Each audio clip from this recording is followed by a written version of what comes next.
Good morning. At saka Danilo Thailand na imbag nga kainlang nga pabangon na engineer dito, Bunyog, Housing and Family. Okay, ganito. Ang stand ko lang dito ay ganito. Ang pagsampa ng kaso at pag-issue ng warrant of arrest laban kay Duterte ay sa base po sa aking pag-aral ay illegal. At kung bakit illegal ay ganito po yun. Simpleng-simple lang po.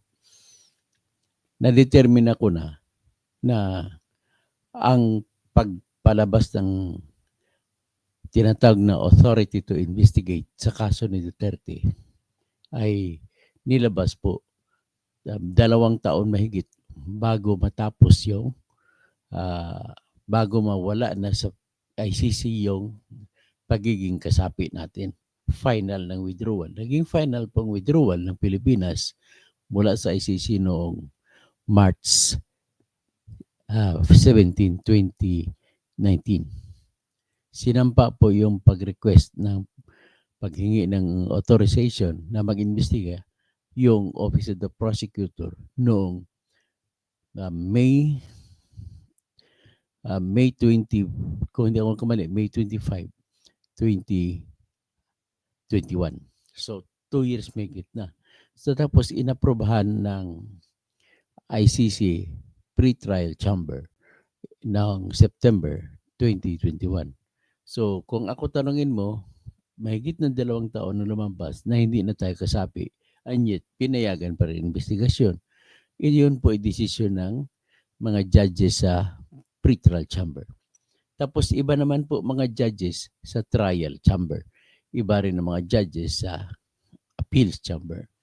So, kung bakit ko matapang ako magsabi niya yun, kahit nasabihin natin na yung mga pre-trial judges ay pinayagan nila. Siyempre, may tanong, kung sabi mo, Dr. Tirador ay wala ng jurisdiction, authority, ang ICC, bakit nag-issue pa rin ng pre-trial chamber ng warrant of arrest at saka authority to investigate? Ang sagot ko lang dyan is, siyempre mga judges nakakamali din yan. Yun ang mga desisyon ng judge na yan sa panahon na yan. At bago naman po ang judge sa ngayon at maaring magbabago pa rin ang mga judge. So, ibig sabihin ay maka-expect ka pa rin ng ibang opinion o decision kung nagbabago yung judge. At ang pagpatuloy dito, halimbawa, ang aking pruweba dyan una, number 1, sa batas. Nakalagay po kasi sa Article 127 ng Rome Statute na ang pag umalis ang bansa, kagaya ng Pilipinas, may maiwan pa rin obligasyon. Yung obligasyon na yan ay kasama dyan yung obligasyon sa mga investigasyon na nasimulan na. Ang sinabi po sa batas ng Rome Statute ay investigation, hindi preliminary examination. So para mas maganda ay ilabas ko muna dito yung sa screen yung batas ng Rome Statute para naman makikita nyo na hindi tayo nagsisinungaling.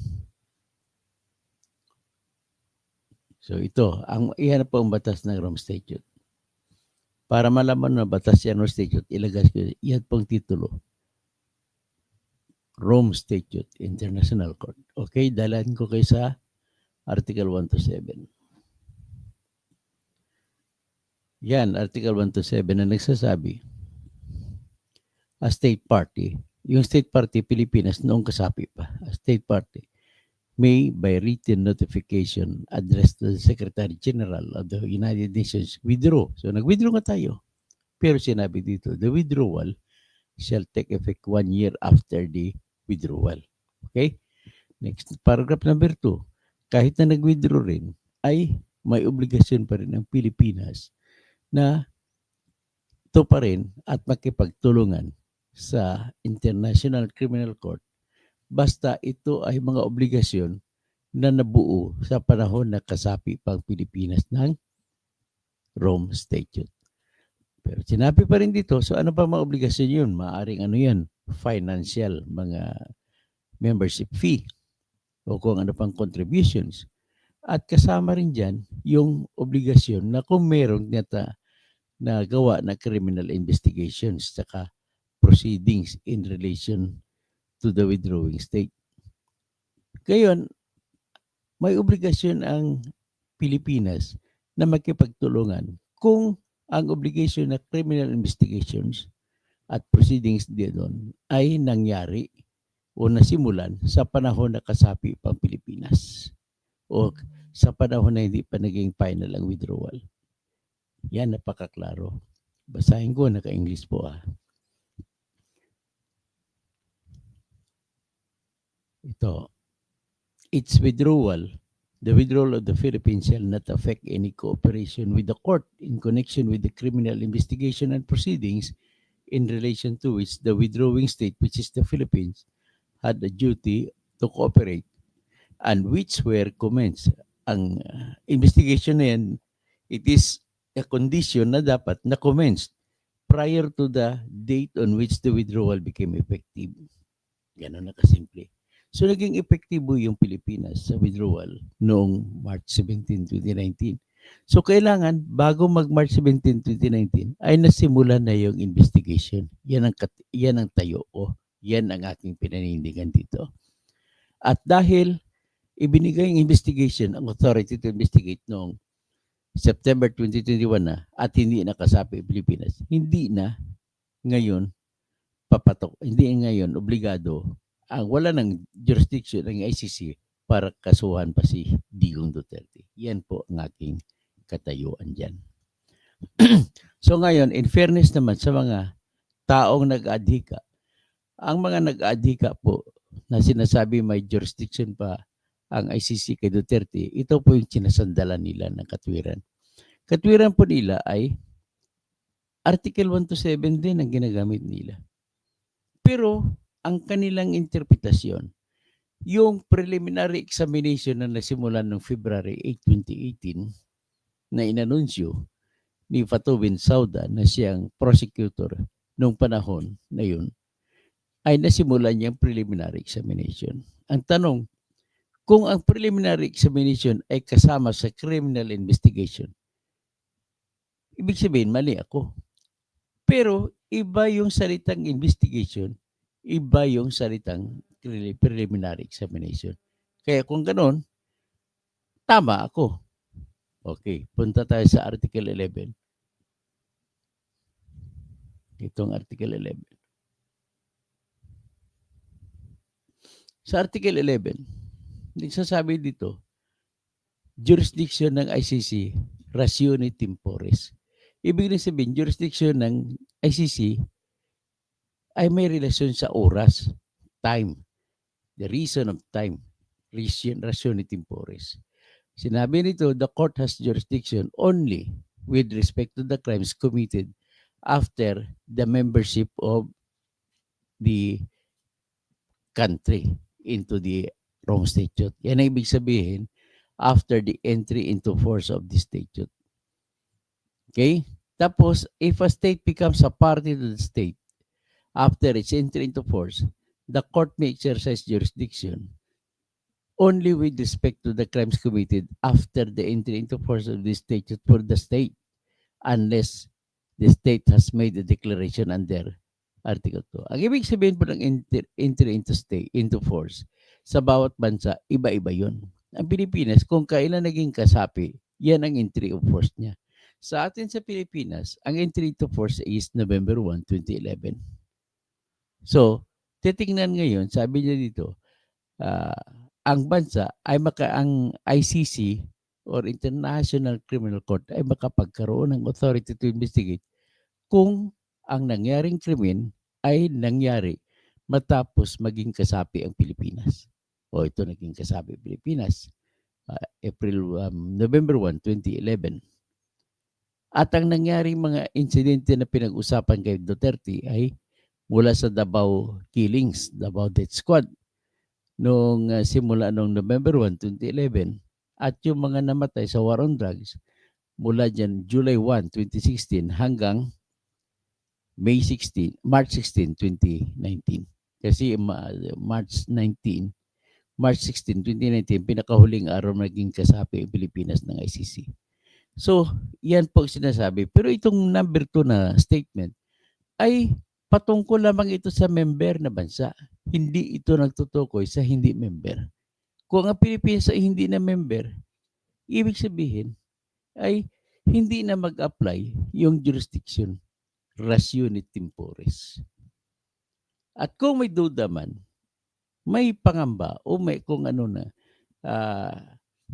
kung hindi sigurado kung kasama ang Pilipinas dahil withdraw ito, ang katotohanan na hindi sigurado o doubt ay dinidesisyonan yan o binibigay na pabor para sa hindi pagkakaso. Yan po ang prinsipyo ng criminal law. In doubt, the doubt is resolved in favor of the accused. Ang accused si Duterte may doubt kung sakop pa ng ICC Pilipinas o hindi dahil nag-withdraw Pilipinas. So it shall be in favor of Duterte. Yan po ang aking panindigan. Pero ganun pa man, yung mga kumakaso sa kanya ay naninindigan. Kasama na po si Fatou Bensouda, kasama na po si Attorney Karim Khan na may jurisdiction ng ICC. Ang kanilang simpleng argumento ay basta kay nangyari ang insidente na kinakaso namin kay Duterte noong panahon na kasapi pang Pilipinas ay may jurisdiction. Ganon po sila. Ako naman iba. Basta hindi pa kayo nakahingi ng authority to investigate noong member pa ang Pilipinas, ay basta kung nakahingi kayo bago ng member pa sila, may authority kayo. Pero pag lampas na hindi na member ng Pilipinas, which is nangyari dito, 2 years may gitna na hindi na member ng Pilipinas, saka pala kayo nanghingi ng authorization to investigate. Wala na. Yan ang aking tayo dyan. Kanina, sinabi ko sa Article 127, ang tinutukoy labang ng Article 127 na magpapaiwan na obligasyon ng Pilipinas ay ang tinatawag na obligation para sa investigasyon na nasimulan bago maghiwalay ang Pilipinas sa ICC. Okay? Punta tayo sa Article 12. Preconditions of the exercise of jurisdiction. Condition bago magiging masakop ng ICC ang isang bansa o isang kaso sa tao na sakop sa bansa na yan ay kung ang bansa ay party ng ICC. Yan ang unang condition. Number 2, kung base sa Article 13, paragraph A and C, ay pwede maghimasok ang ICC kung ito ay binigyan ng sa A and C, kung ito ay sitwasyon na may rekomendasyon ang UN Security Council. Okay? Yan ang pangalawa. At saka, yung kaso ay, at saka yung taong inakusan ay citizen ng bansa na nirekomenda ng Security Council. Number 3, kung if the acceptance of the state, kung hindi man membro ang bansa, pero tinanggap niya ang jurisdiction ng ICC, pwede maghimasok ang ICC. So, ibig sabihin, 3 klase ang jurisdiction ng ICC. Number 1, kung kasapi ang bansa. Number 2, hindi nga kasapi, pero nirekomenda ng United Nations Security Council. Number 3, ay hindi nga kasapi, pero volunteer na humihingi ng authority to investigate o to try ang mismong bansa na hindi member. So, papasok kayo sa exercise of jurisdiction. So, precondition to exercise. Ito ngayon, exercise. Kailan mag-exercise ang ICC? 3 condition din. Okay? A, kung ang sitwasyon ng mga krimen ay nagawa in accordance with Article 14. Ano yung Article 14? Ito naman, ang bansa ay volunteer na humingi ng tulong ng ICC para himasukan ang kaso. O di kaya,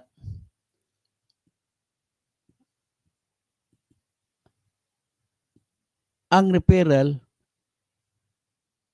ay may supporting document at humingi pa rin ng tulong mula sa ICC. So, ibig sabihin, iyan po mga kwan. Ang pangatlong kondisyon naman dito, o may pangalawa sa Security Council na paghingi ng tulong. Ang isa naman, kung ang prosecutor ay nag-initiate na ng investigasyon. Ibig sabihin, nagsimula investigation lahat. So, yan ang aking katayuan. So, pupunta na tayo ngayon sa sinasabi ni Justice Adolfo Ascona. Sa kanyang pinag-usapan sa kay Justice Adolfo Ascona, hindi muna siya nagtatakel kung may jurisdiction o wala yung ICC sa Pilipinas o wala. Pero ang sa kanya, ang ideya niya, hayaan na lang ang ICC magdesisyon sa bagay na yan. Okay, ang sa kanyang desisyon, ang tingin niya rin, pwedeng banggitin na yung pangyayari na nangyari ang mga krimen sa panahon na kasapi pa Pilipinas ay maaring sakupin din ng ICC. Yan ang kanyang kaisipan. Pero sa tanong kung legal bang pag-aresto o hindi, siya naman ay nagsasabi na hindi. Sapagkat, number one, ang kanyang sinasabi, halimbawa, sinasabi nila ni Boying Rimulya at saka kung sino sumusuporta sa pag-aresto na hindi na kailangan i-observe ang Article 59. Ano ba yung Article 59 ng Rome Statute? Ang Article 59, basahin ninyo.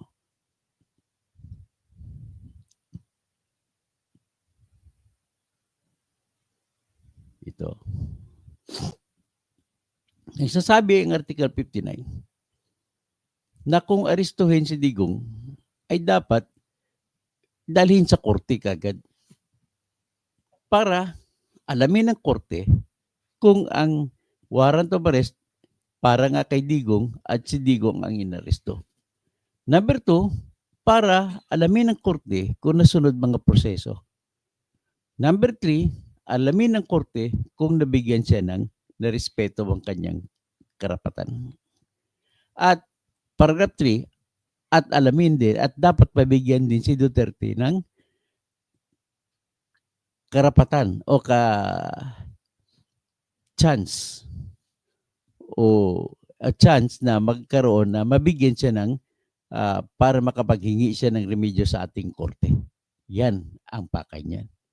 Pero sabi nila ni Rimulya na umaresto at mga kasama niya, mga ICC accredited lawyer, kagaya kay Joel Botoyan, kagaya rin kay ex-Justice Antonio Carpio, kagaya rin kay Dean Mel Santa Maria ng FEU, kagaya rin kay Dean Attorney Ralph Sarmiento ng University of St. Lasal Bacolod College of Law, ay hindi na daw mag-apply itong Article 59 sapagkat daw hindi nakasapi ang Pilipinas sa International Criminal Court. Okay? Dito mo makita na yung katayuan nila ay double blade. Bakit double blade? Sa pag-aresto, sa pag-apply ba kung kailangan igalang karapatan ni Duterte sa ilalim ng Article 59, sinasabi nila hindi na member ang Pilipinas sa Article 59. So, dapat hindi na dalhin sa korte. Kaya ang ginawa nila, sinute na nila, pinalipad na kagad sa dihig. Pero, kung tanungin man na sila, bakit inaresto nyo? Wala nang authority ang ICC, hindi na member ang Pilipinas sa ICC. Ang sagot naman lang, hindi, may member pa. So, dumaan lang kami sa Interpol. Yan ang katwiran. Ibig sabihin, double blade sila. Kahit ano pang dadaan, direct or indirect sa ICC, ibig sabihin, ginalang nyo ang aresto na utos ng ICC dahil ang sabi ninyo ay Actually, nag-invoke pa rin kayo ng Article 127 at may obligasyon pa rin Pilipinas magipagtulungan kahit hindi na membro. Pero pinagdidiinan nyo sa pamamaraan ng Interpol. Whatever it is, nag-double bleed kayo. Aristuhin ninyo sa kabilang banda dahil may karapatan pa kayo mag-aresto sa arrest order na pinalabas ng ICC, pero hindi nyo sundin ang utos ng ICC sa Article 459 na idaan mo na sa korte. Ito ngayon, parehas kami ng rason ng thinking ni Justice Ascona,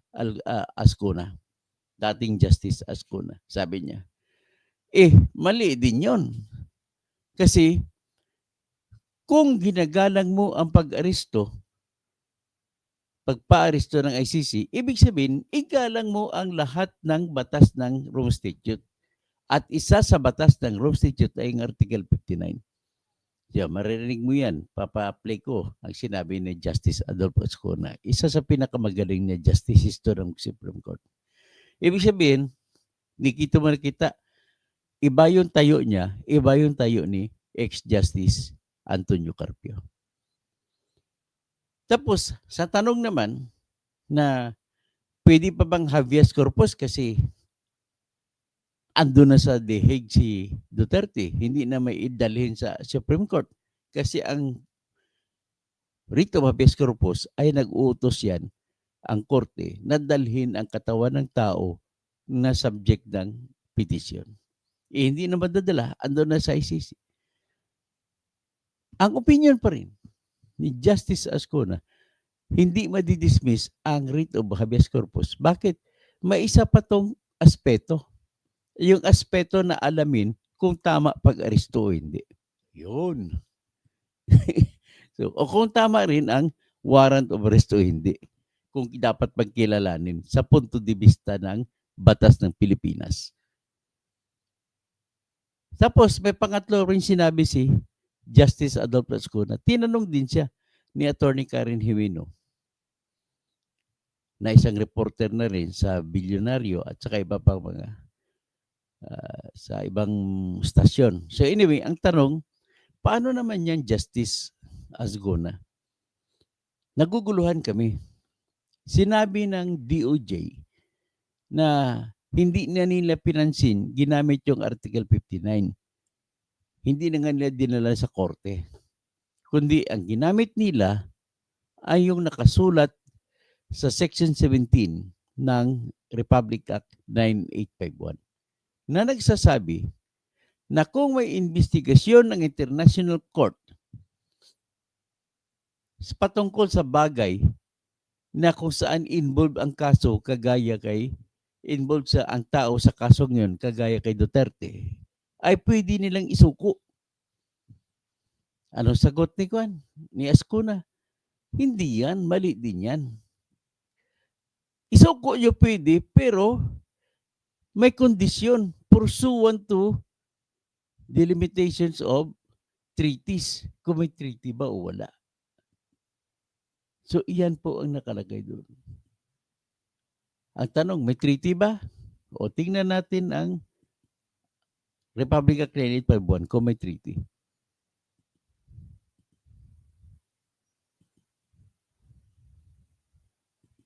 Ito.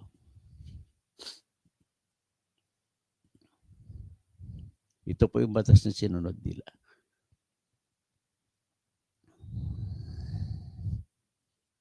Ito, jurisdiction.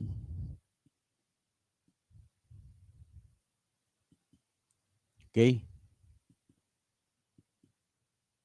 Nakalagay. In the interest of justice, the relevant Philippine authorities may dispense with the investigation or prosecution of the crime punishable under this act. Ito yung krimen ni Duterte pinag-usapan natin. At sinabi rin dito, if another court or international tribunal is already conducting the investigation, o sa kaso ni Duterte, may investigasyon na ang International Criminal Court. Instead, sabi niya, yung Pilipinas na authorities ay pwedeng isurrender ang tao o di kaya idaan sa extradition proceedings. para isuko sa International Criminal Court kung meron man or to another state. Pero dapat pursuant to the applicable extradition laws and treaties. Yan. So sinabi ni Justice Ascona, yung utos na isuko mo, kailangan sundin mo kung sundin mo lang yan kung meron treaties ang Pilipinas doon sa International Criminal Court na sinasabi mo. Ang problema, sabi ni Justice Ascona, sinabi nyo hindi nakasapi ang Pilipinas, so walang international treaty. So mali pa rin ang pagsuko ninyo. So ganun na po simple. So, ibig sabihin, yung opinion ko ay swak sa opinion din ni Justice Adolfo Ascona.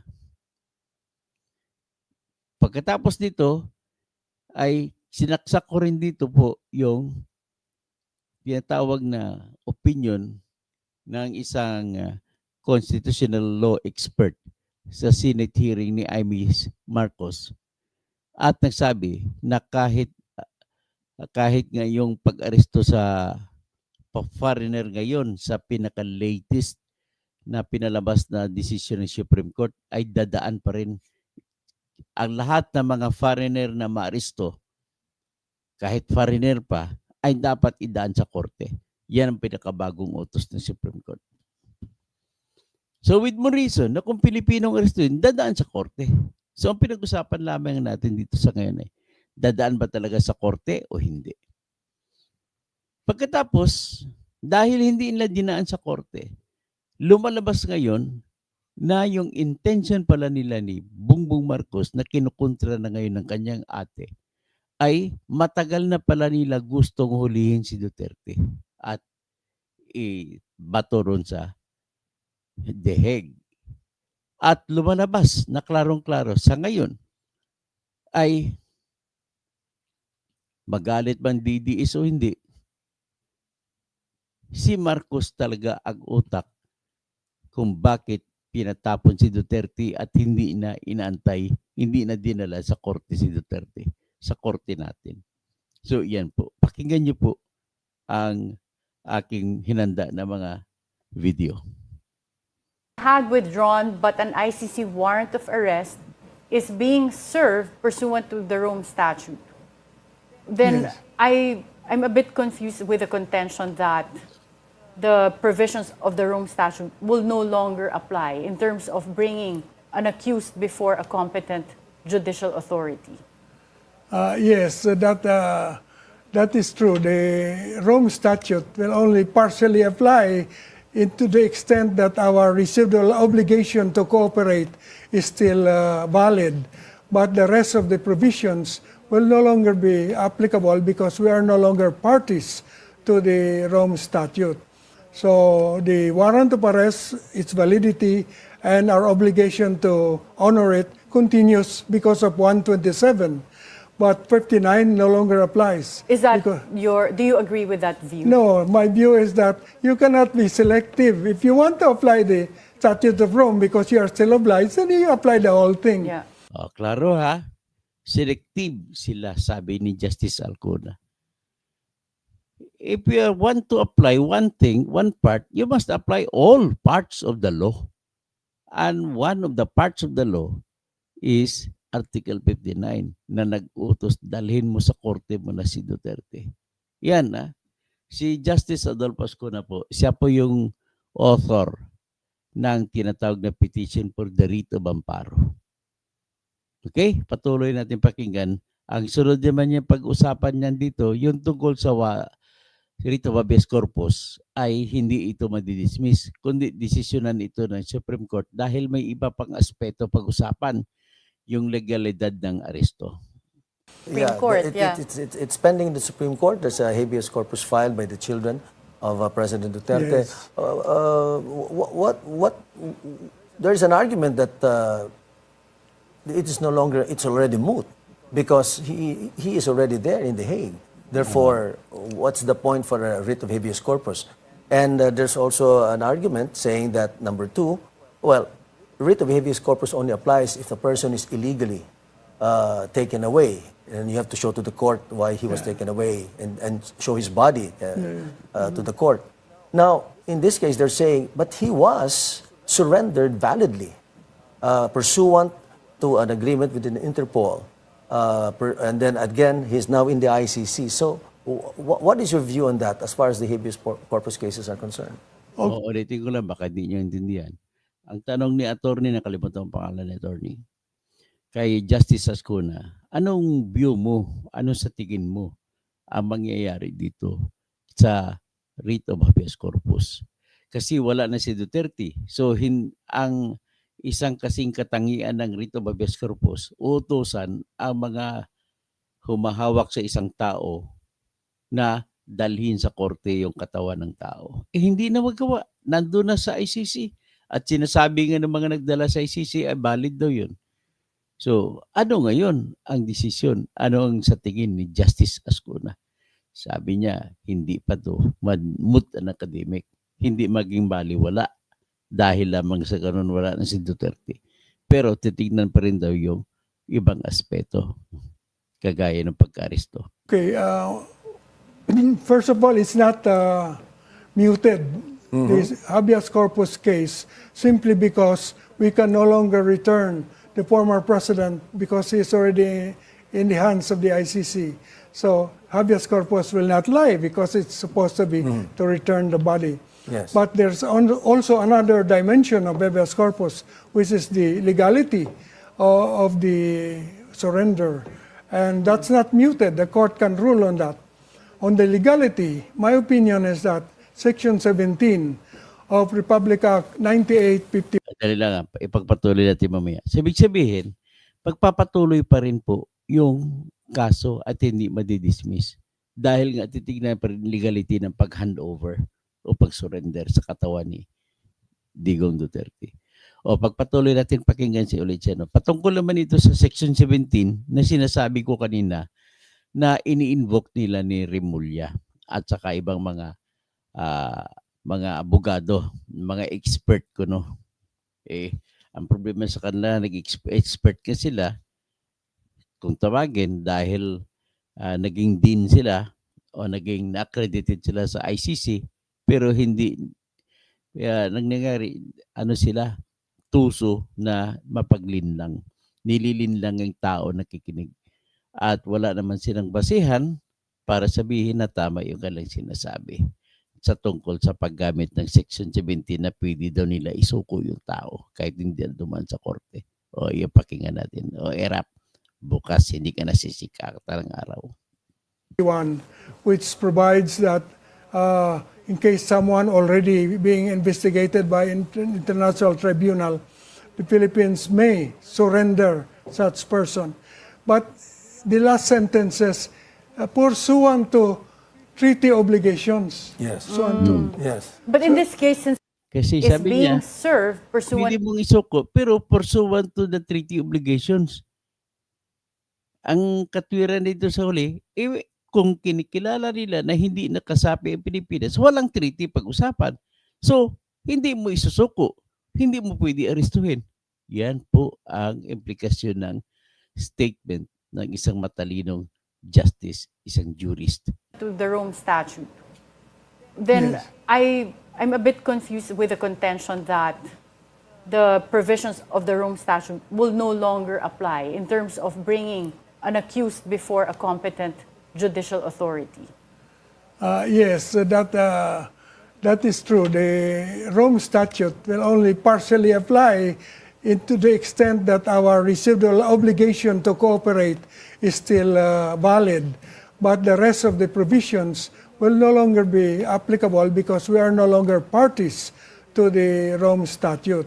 So the warrant of arrest, its validity, and our obligation to honor it continues because of one muted.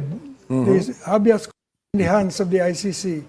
So habeas corpus will not lie because it's supposed to be to return the body. Yes. But there's also another dimension of habeas corpus, which is the legality of the surrender.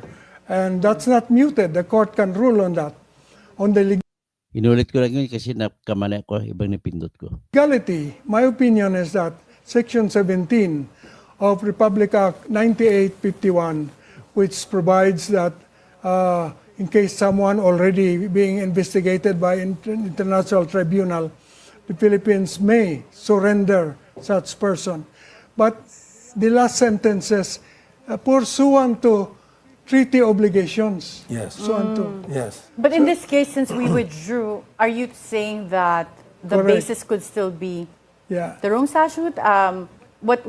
What is the analysis That's here? it. So, is there still a treaty or not? If there is no treaty, then you cannot surrender. Oh, yan. Mali, bawal na mag-surrender. Walang treaty. Hindi na nga natin kinikilala ang ICC. Wala ng treaty. Because the surrender under Section 17 must be pursuant to treaty obligations. Now, if there is still a treaty, then you have to follow the treaty, which it says Section Article 59, bring first to the local court. So may violation talaga. I know this discussion is Yeah, really it's very very interesting, interesting. but and definitely will continue. So before we proceed with this very So interesting, very clear ha, yung boses talaga ng matalinong jurist na to, may violation sa pag-aresto kay Duterte. Ganun lamang po sinasabi niya. At mind you, baka yung iba nasabi ito, didiis na si Toto. Hindi po. Sa akin lang dito, pag dating naman si Merito, naniniwala po ako na kung magkaroon ng trial, naniniwala po ako na magigilty si Digong Duterte. Pero mali pong aresto. At kung mali ang aresto, o na kung katwiran, wala na pong jurisdiction ng ICC. Dito lang po kasuhan sa Pilipinas pwede si Duterte. Yan lang po. Pagpatuloy naman tayo ngayon, datako tayo dun sa Senate hearing ni Ate Amy na kumukontra ngayon sa kanyang kapatid. At ini-expose pa niya yung kanyang kapatid na matagal na palang may balak at yung kapatid pa niya na si BBM ang may utak na arestuhin si Duterte. So yan yun. Kaya nagagalit ngayon mga DDS. discussions, let's take a quick break and Dito naman tayo sa Senate hearing. Matunghayan mo rito Senate hearing.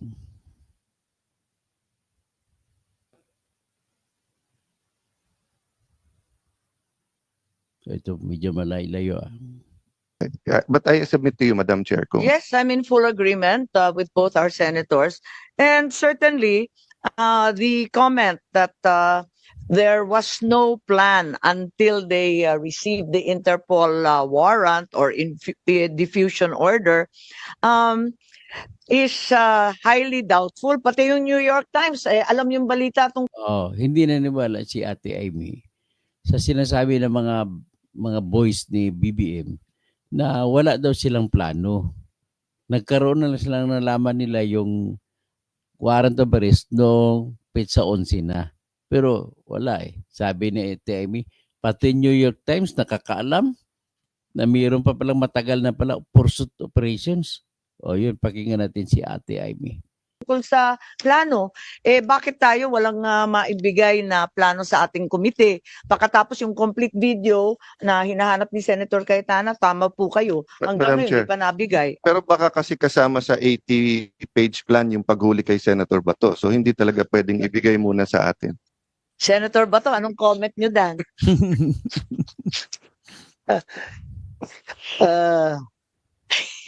I'm waiting. I'm waiting. I'm waiting. Magkapit bahay tayo sige. Ang liwaliwanag na meron talagang extensive and exhaustive plan, 80 pages. Then the administration was already anticipating the application for a warrant of arrest and the issuance bear off. It's also apparent there was some kind of communication and coordination with the ICC. It's well known that some officials of the DOJ, as well as high-placed officials from other departments and from other branches of government, already visited The Hague and perhaps even met the president of the ICC in Japan. So we are very deeply concerned about this So ibig sabihin na nakipagkita pala si Bongbong sa president ng International Criminal Court doon sa Japan. So, ibig sabihin, nagdududa na tayo ngayon kung sumusunod ba sa tama itong ICC o hindi. Sapagkat nakipag-meeting pala sila sa president ng ICC, so ibig sabihin, magbibigay ng duda yan. Ganun lang ho kasimple. Na ang agenda ay lulumpuhin ang political opponent. At sa paniwala kasi na kapag nahuli na sa ICC at naibigay na sa ICC si Digong tapos ng boxing, ang problema na baliktad. Sumisigaw ng katarungan ang mga DDS. Ang problema pa sa DDS, mahigit sila 80% sa Mindanao. At kalahati, halos 50% sa Visayas. At kahit sa Luzon, marami, lalo na sa lugar ng mga Ilocos, marami mga DDS dyan. Hindi naman tawagin natin hindi DDS. Yung mga Duterte, nagsimpatiya kay Duterte. Gano'n lamang po. At ang laging katwiran nila po, kahit kinikilala nila na mamamatay tao si Duterte, pero hindi nila maalis sa kanilang mga isipan na sa panahon lamang ni Duterte, naging malinis ang kalsada natin ng mga adik at mga tulak. Hindi muna natin pag-usapan kung may sarili namang drug syndicate si Duterte o si Bongbong ay bangag. Yun lamang po ang kanilang katwiran. So, siyempre, katwiran man nila yan, tama man yan na mali, hindi mo maalis sa kanila yan kasi mga butante rin sila at mga citizen din sila, mamamayan sa ating bansa. Mapakinggan natin si Ate Amy. Contradiction in the claims. Kasi ang liwaliwanag na may communication and coordination na, tapos may sinasabi pang mga official channel through DOJ sa The Hague, backdoor channel. Bakit tinatago pa ng gobyerno? Tapos na to eh. Tapos na ito, hindi na siya national security issue. How could the administration have known for weeks, if not months, in advance that the ICC will issue a warrant of arrest if, as claimed by the Secretary of Justice, the country was not communicating with the ICC? Parang hindi ka panipaniwala. Tingnan natin ang kasunod na yugto dito. Not have been the basis for the arrest. Kung yung red notice o diffusion is not a warrant of arrest, ang tanong ko, ano ang legal basis ng aresto? Ngayon, ang sabi ng gobyerno, yung turnover to the ICC was a surrender. Surrender na po to under Article 17 of RA 9851 and the Rome Statute. Walang pakialam sa Rome Statute kasi hindi na nga tayong member. I need to point out that before they can actually surrender PRRD, they have to arrest him to have him in custody. If there was no warrant issued by the court for PRRD's arrest, does that mean that it was an administrative arrest? Was the administrative arrest valid? Was the DOJ or whoever ordered the arrest empowered under 9851 to effect an administrative arrest? Nakakatuwa kasi kanina nabasa ko lang sa dyaryo, tamang-tama, na yung spokesman ng ICC, Dr. Fadi El Abdallah, sinabi that the surrender of former Philippine President Rodrigo Duterte of the ICC to the ICC was a decision entirely made by the Philippine government. And if there is any question about whether it was lawful or not, it will have to be submitted to the judges. So, tinutulak sa Pilipinas. mismo yung ICC, sinabi na ang Pilipinas ang nag-surrender sa dating Pangulo. Siguro, si Attorney Medina na naman, magpapasaklolo tayo. Ano ba ibig sabihin ng administrative arrest? At tama ba na sinuko ng Pilipinas si PRRD sa ICC? Magandang umaga po, Madam Chair. Thank you for the invitation. Good morning po, Senator Bato de la Rosa. Good morning po, Senator Bongo. Going back to the question, administrative arrests. Actually, the Supreme Court has recently clarified that administrative warrants for the arrest of non-Filipinos are actually valid. But these administrative arrests apply only to non-Filipinos in deportation proceedings, at least from the case decided by the Supreme Court, it involved a foreigner. Now, we must also take note that in that recent case, that's a landmark case, because in this decision, the Supreme Court introduced an innovation. Historically, administrative arrests and deportation process are purely administrative, no court intervention. But this time, the Chief Justice, who wrote the decision, and upon the suggestion of Supreme Court Justice Marvick Leonen, they introduced a new rule. Under this new rule, even if a person, a non-foreigner, is arrested on the basis of an administrative warrant, they must still inform the regional trial court and wait for the regional trial court to issue a judicial commitment order. Therefore, there is now a duty on the part of police officers or immigration officers, even when arresting a foreigner, to bring this person to the jurisdiction of the courts. So this represents a new trend. If a foreigner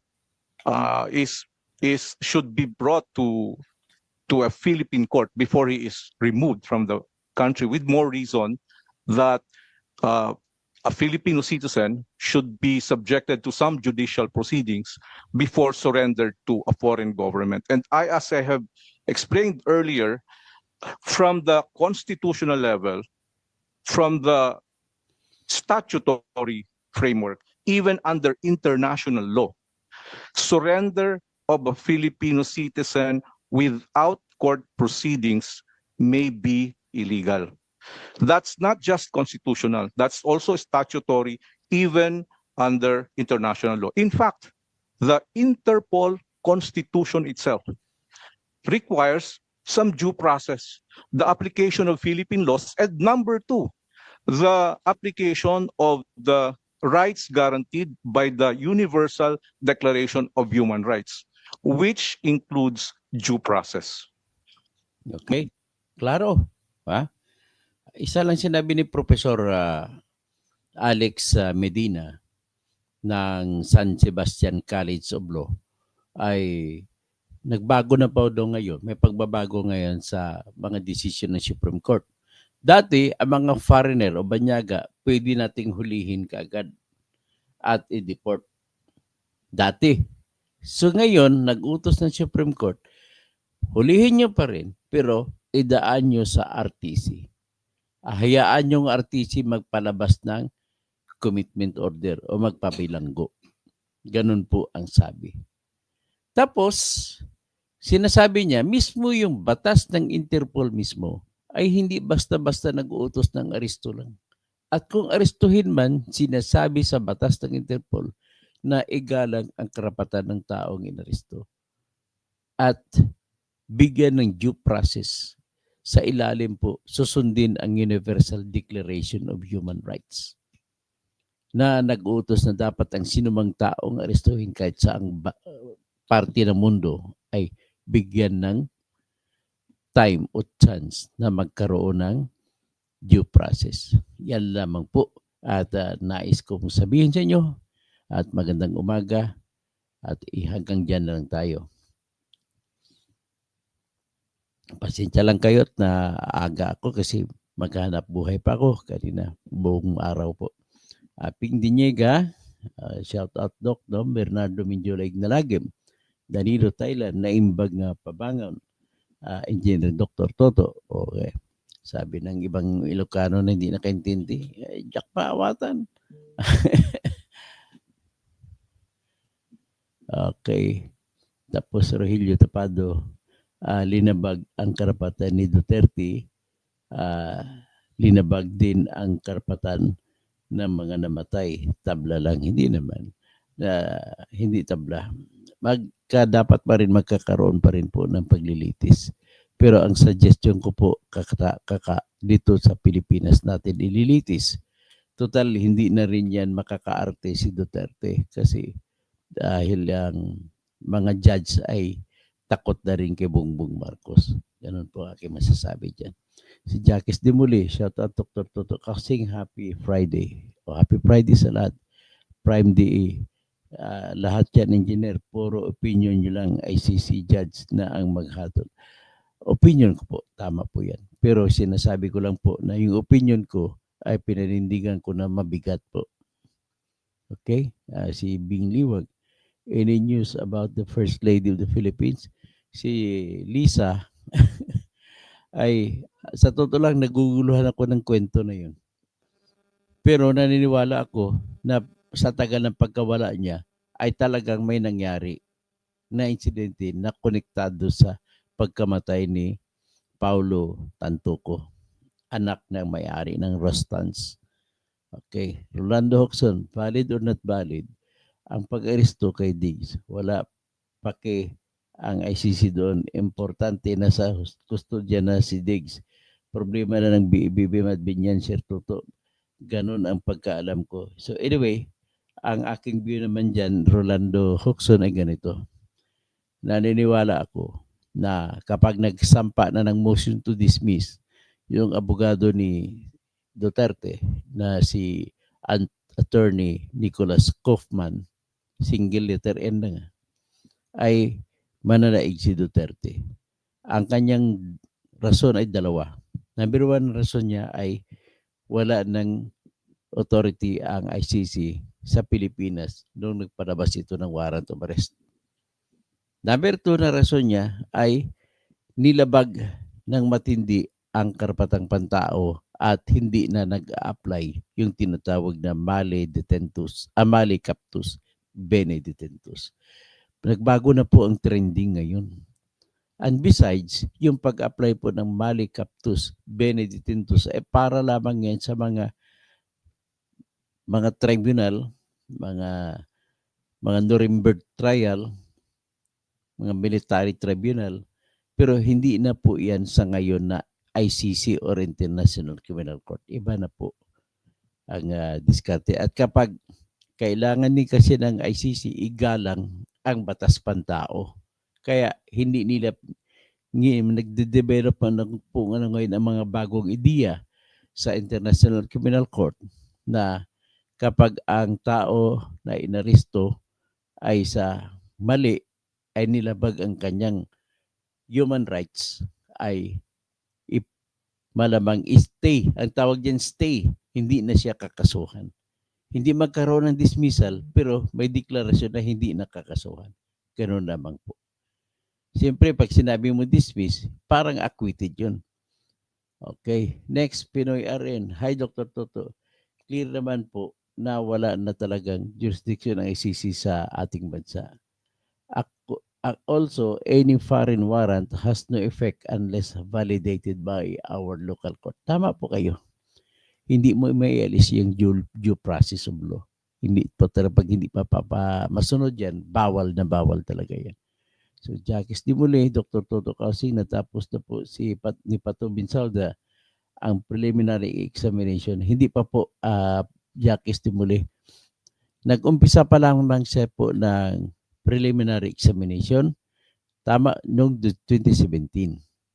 At nag-anunsyo siya na magsimula siya ng official na preliminary investigation, preliminary examination pala tawag niya, hindi investigation, noong February 8, 2018. So, ganun po ang ginawa ni Fatou Bensouda. Tapos, alam naman ni Fatou Bensouda na nag-apply na umalis ang Pilipinas. So, dapat alam niya 1 year later ay mawawala ng Pilipinas sa ICC. Kung ako si Fatou Bensouda, bago dumating ang March 16, 2019, ay dapat mga January pa lang o di kaya December 2018 ay nagsampa na ako ng authorization, request for authorization to conduct investigation into the case of the Philippines situation. Dapat sana ganun ginawa. Ang kanya ginawa, nag-apply siya ng authority for investigation noong May 2021 na. Kumbaga, mahigit na 2 taon ang nakalipas mula nung nawala ng Pilipinas sa ICC. So napakalayo. Kaya pasensya ka na, ganun din ang tingin ko na susundin ang desisyon ng appeals court noon sa kasong sinampa sa apila na sinampa ni Solicitor General Bernardo Guevara na umalis ang nawala ng jurisdiction ng ICC sa Pilipinas. Uulitin yun. Kung ako na patanungin nyo, positive na positive po ako na mananalo si Duterte sa ganong sitwasyon. Kasi bago ng judge ngayon. Okay? So anyway, opinion ko lang yun ha. Huwag nyo akong awayin. Pinoy RN, Dr. Toto, it seems that the long and meticulous process of the Philippine courts are being exploited by politicians to carry out unlawful things before the court gives judgment. Yan ang problema eh. Yan kalakaran sa Pilipinas. Jacques de Muli, kaya noong February 2018, nag-recommend siya sa PTC na umpisan. Hindi po February 8, 2018, Jacques. Nag-recommend siya noong, ulitin ko lang ha, ang pitchat doon ay para hindi tayo magtatalo, ilabas ko dito mamaya pagtapos sa shoutout ang mga timeline. Okay? So para wala tayong O sabi niya kino-confuse. Ito naman na ng para maklaro naman to Jackie sa hindi ko kino-confuse ang tao. Ito titingnan mo.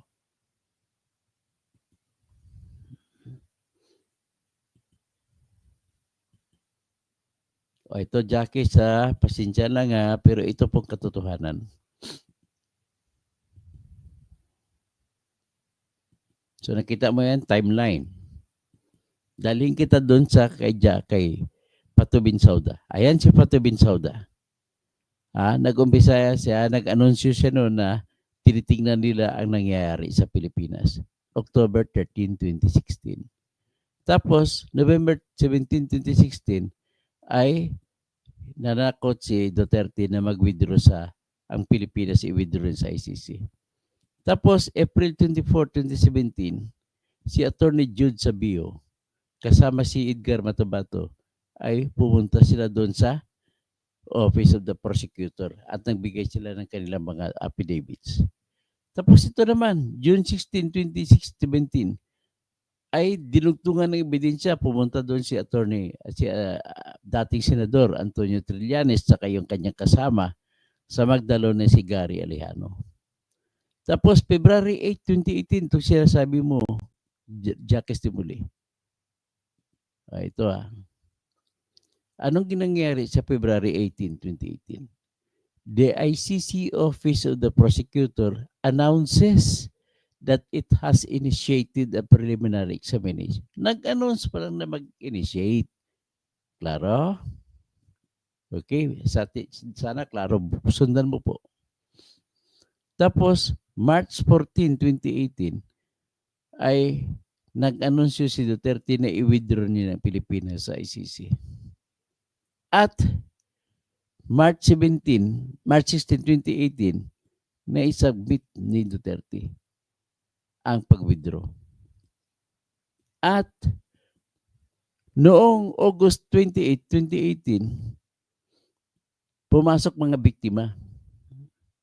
At noong March 17, 2019, ay naging final ang withdrawal ng Pilipinas.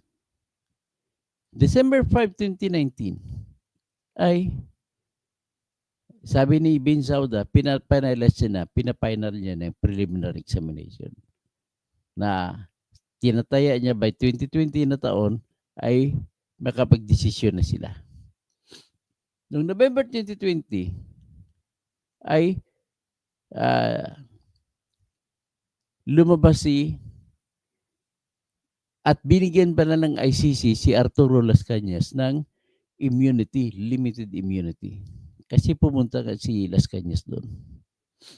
Tapos December 15, 2020, ay sinabi ni Pato Binsauda na may reasonable basis to believe na nagkaroon ng crime against humanity. Tapos yung January 22, 2021, ang mga pamilya ng mga biktima sa war on drugs ay humingi ng tulong. Tapos March 16, 2021 ay binasura ng Supreme Court ang petisyon ng nila ni Kiko Pangilinan laban sa pag-withdraw ni Duterte sa ICC na binasura naman ng Supreme Court kasi moot and academic na at tinanggap naman ng ICC kahit na wala ng concurrence ng Senado. So, June 14, 2021, yan June 14, hindi pala 25. Nag-apply si Prosecutor Binsauda ng authorization sa pre-trial chamber. At September 15, 2021, saka pa lang na-aprobahan yung investigation. Okay? At nagsimula. Yung kasunod yan, the rest is history. So at least yan, just to set the record straight, Jacques de Muli. At least yan, yung pangyayari. Okay? Sana intindihan mo na. So wala po akong kino-confuse ha, Jacques de Muli ha. So anyway, pagbigyan natin si Jacques de Muli. Ibig niya po bang sabihin, mas magaling pa kayo sa Supreme Court na nagsasabi ang Supreme Court po ng Pilipinas, Jacques de Muli, 2021 po nagpalabas ng decision, hindi 20 na ako. Anyway, ang Supreme Court po ay walang authority magsabi, mag-interpret kung ano ang Rome Statute. Kasi hindi naman ito kasapi sa Rome Statute ang Supreme Court. Okay? Huwag muna kayo maniwala sa Supreme Court. Ang Supreme Court natin, limitado lang ang kanyang authority. Pagdating sa Rome Statute natin, walang authority po Supreme Court. Kaya huwag ka maniwala dyan. Please lang. Tapos si Relio Kakatapado, ang importante makulong si Duterte. Well, to me, kahit na dapat makulong siya, hindi po ako papayag kapag labag po sa batas at labag sa batas ng tao at labag yun sa kanyang tinatag na due process. Kahit gano'ng magkasama ang kriminal, igagalang pa rin natin ang kanilang mga karapatang pantao. So si Agustin Mondragon, hello Engineer Toto. Akala ko ba na-resolve na ito ng EC ang jurisdiction? Anyway, yung EC po ay walang kapangyarihan po sa pagresolba ng jurisdiction. Tanging ICC lamang. Although wala pang desisyon ng ICC, umaasa ako na papanigan yung aking mga opinion. Kasi nakasandal po sa batas. So anyway, wala pa namang mga decision, antay na lang natin. Do not believe in me. Kagaya kay Jacques de Muli, hindi siniwala sa akin, okay lang po yun. So anyway, for the sake of those CGK victims, I'm happy for the arrest of Duterte. So ibig sabihin, ang problema lang, hanggang aresto lang yan, at siyempre, there is still a need na kung ako sa masusunod, dapat dito na yung kasuhan sa Pilipinas, si Duterte. At dito ang trial. Total, wala na magagawain. Si Bongbong na yung diyang kanang hari. Si Jacques de Muli, mag-aral po muna kayo mabuti ng international law. Ay, expert po ako sa international law. Sa mga ordinaryong abogado lang. Mas marami po ako. Mataas po ang grado ko sa international law, 1.0 po. Okay, Jacques, Rogelio Tapado, kaibigan, tama na munang tahimik na lang tayo. Rogelio Tapado, ang demonyo, wala ng karapatan. Agustin Mondragon, akala ko ba ay may mag-move on na tayo dito. Ay hindi po pwede, hindi makamove on po. Ang katarungan ay kung nilalabag ay dapat isisigaw yan para sa katarungan ay matutuloy-tuloy. Pinoy RN, very well said Dr. Toto, we are on the same page. Malinaw na walang visa ang ICC warrant. Jacques de Muli, sabi niyo po wala ng jurisdiction ICC sa Pilipinas, pero bakit niyo ini-invoke ang Article 59? Okay, ulitin kong sinabi ko kanina, ang pagdating sa aresto, ang tinitignan muna natin yung sinasabi ng Pilipinas na hindi na sila nakatingin sa Article 59. Ang sabi ko naman, na kung nag-aristo kayo, dapat tingnan nyo rin ang Article 59. Kasi may tinatawag na Article 127. Kahit na umalis ng Pilipinas, igagalang mo pa rin ang Rome Statute kung mag-aristo ka ng tao. Okay? Sana ganun ang ginawa nila. Ibig sabihin, assuming, sige sabihin na natin na may jurisdiction ng ICC, pero igalang yung Article 59. Yan po yan, Jacques de Muli. Okay? Sana naintindihan mo ako. Pinoy RN. Jacques de Muli, halata na di ka nakikinig. Anyway, pagbigyan nyo lang si Jacques de Muli. Tapos kayo po ang na-double blade. Hindi po. Pasensya na po, Jacques de Muli ha. Hindi mo po naintindihan ang lahat po. Please na lang, mag-aral ka na lang po na maayos kung hindi mo pa naintindihan. PM, mag-abogado ka na rin kay Kibuloy, Kausing. Hindi po. Bakit ako mag-abogado kay Kibuloy? Sino ba yan? Naniwala kong guilty yan. Naniwala ako, hindi ko sinasabing guilty, pero naniniwala ako na guilty yan. Pinoy RN, makinig ka kasi Jacques de Muli. Hindi yun kuda ka ng kuda dyan para kang may sustansya sa sinasabi mo. Pasensya nyo si Jacques de Muli. Matagal ko ng tagapakinig yan.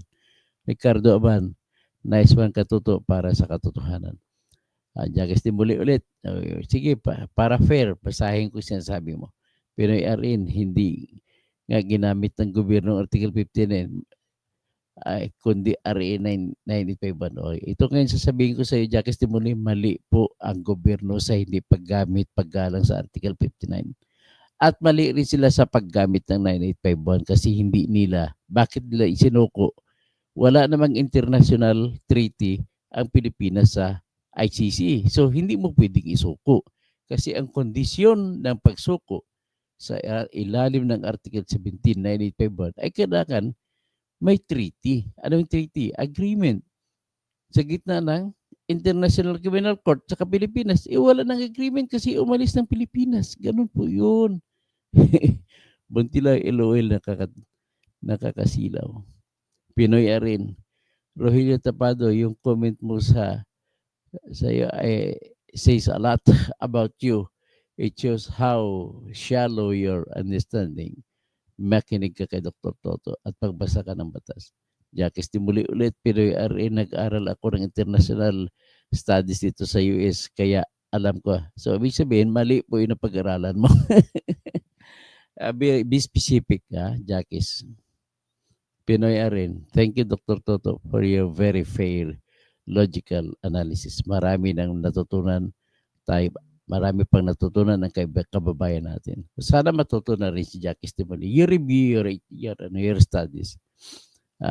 Laminosa, Lalan Laminosa. Island pala. Galing mo talaga, attorney. Ganda mo magpaliwanag about sa case ni Tatay Digong. Para maintindihan ng iba-iba.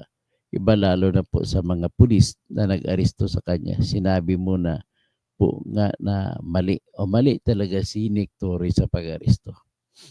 Pinoy RN, Jacques de Muli, your responses reflects how shallow your understanding is. Walang basihan sa batas at walang substance mga comments mo.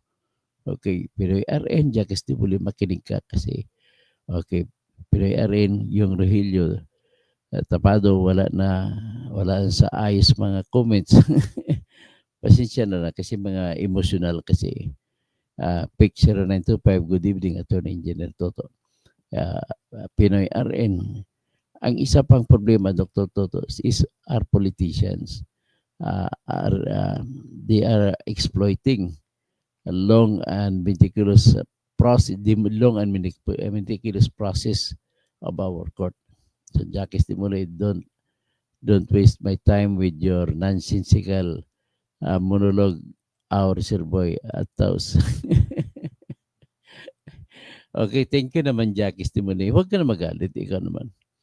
Rogelio Tapado, kaibigan ko si Toto. Payong kaibigan, wala na tayong magagawa, wala man tayong magagawa, pero kailangan isigaw natin po kung ano ang tama. Kung hindi man matutupad, at least sinisigaw po natin. Pastor Rodi Rabi, PEC 0925 question. So what about those people involved in Pogus, fake Filipinos who have falsified passports? Will they need to still go through the court? Nasa korte na po sila ngayon. At ang alam ko dumaan po ata sila sa korte. Kinasuhan pa po sila. Well, I do not know. I have no idea yung mga dineport nila kung paano lang dineport. Hindi ko po nakita. Total, hindi naman nagreklamo yung inchik at hindi natin nakita. Hindi natin alam kung ano pangyari. So, let us wait for the facts to come out at then let us discuss it. Pastor Rodi Rabi, Violet Brown, good evening po at kumusta sa iyo, Dr. Toto Casing from Europe? Ay, magandang umaga po. Pinoy RN Jacques Timuli, if you don't plan to waste your time, then why are you watching here in the first place? Pastor, tapos Rosa de los Reyes, ito maganda kay Attorney Engineer Toto, parehas lang, walang halong bias kung ano talaga ang totoo na sa batas. Pinoy RN, Rogelio Tapado, yung reasoning nyo wala sa tama na wala sa logic. The end does not justify the means. Ang bawat akusado may right to due process. Tama po yun kahit gano'n pa kasama na akusado. Both Attorney Insurrecto for Congressman and David De Angelo for Senator. Pinoy RN, Jacques Timuli, seems that you are not open for learning. Your reasoning are illogical. It does not reflect your education as you claim. Sinicasio Sibal, saan at ano pang ibang kaso ni Tatay Digong at bakit siya napunta sa ICC? Para yung lahat naman po na sa war on drugs at saka Davao Death Squad pong kaso sa kanya. Rosa de los Reyes, sabihin po naman ng loyalists at Dilawan, kakamping si Attorney Engineer Toto DDS na hindi ganun. Ang base lang sa Sir Toto lang kung ano ang nasa batas. Tama po. Crispin Rivera, Maya Paabak po. Tapos Pinoy RN, tama po Ma'am Rosa, fair ang objective Sir Toto. Mahusay ang explanation. Salamat po na naliwanagan ninyo at naintindihan ninyo aking paliwanag. Rosa de los Reyes, teknik kasi tinig kasi lalamunan nila si Duterte kaya hinuli na dinala sa ICC. So Pinoy RN, okay, Hungary ay umalis sa ICC. Okay, umalis na rin ang Hungary. So pang-5 bansa sila na umalis mula sa Pilipinas. Di plus Attorney Toto mismong ICC nilaglag lang ang admin natin. Yun nga. Si Mikoy naman, mabuhay kay Engineer Toto. Dr. Tocausi, sana mapa Duterte ka na tuluyan sa kakatagumpay ng bayan. Okay, Nelson Montalaba, maayong buntag sa tanan. Pinoy RN, abusive politicians are exploiting the long and meticulous process of the court to carry out unlawful acts before the court gives judgment. Fernie Pinto, oh God bless. Danilo Iturba, Idol, panaman kita. Bakit parang bumabaliktad ka na? Rest assured, hindi pa ako nagbaliktad. Nasa batas lang po ako, Dani. Danilo Iturba, anong gusto mo? Magsinungaling siya. Hindi pa ako kaganyan na sa ibang vlogger na dahil lang naghahabol lang ng views ay magsasabi na kung ano kahit mali. Okay. So, sino pa? Roel Tapado. Sa tong paspasan ang ginamit ni Tory. Santong paspasan ginamit ni Tory. Mali, makukulong pa po si Tory dyan. Antonio Vincenzo, mabuhay. Sino pang iba? Violet Brown. Napaka galang po nyo sa mga buzzers ninyo, Dr. Kausing. Well-mannered po kayo. O salamat lahat naman po kayo, kahit ibibas nyo po ako, karapatan nyo rin po yan. Opinion, kasama pa rin sa opinion nyo yung pagbabas sa akin. Lams BC, good morning, Dr. Toto. Kung principle of complementarity ang gamitin ng ICC, may pag-asa pa kaya na gumulong ang kaso? Ang problema lang ay may gugulong at gugulong pa rin yan. Pero mas maganda ang kaso, ibibigay na lang sana ng ICC ang ebidensya at dito na lang lilitisin. At dapat si Bongbong Marcos ay huwag na siya patumpik-tumpik. Utusan niya na si Remulla na umpisahan na ang kaso sa Pilipinas laban kay Duterte. Ganun naman po kasimple yan. Salamat sa tiyaga nyo, Sir Toto. Babasahin mga comments namin. Salamat po at para magandang umaga po sa lahat. At sana ay kasihan tayo ng Panginoon.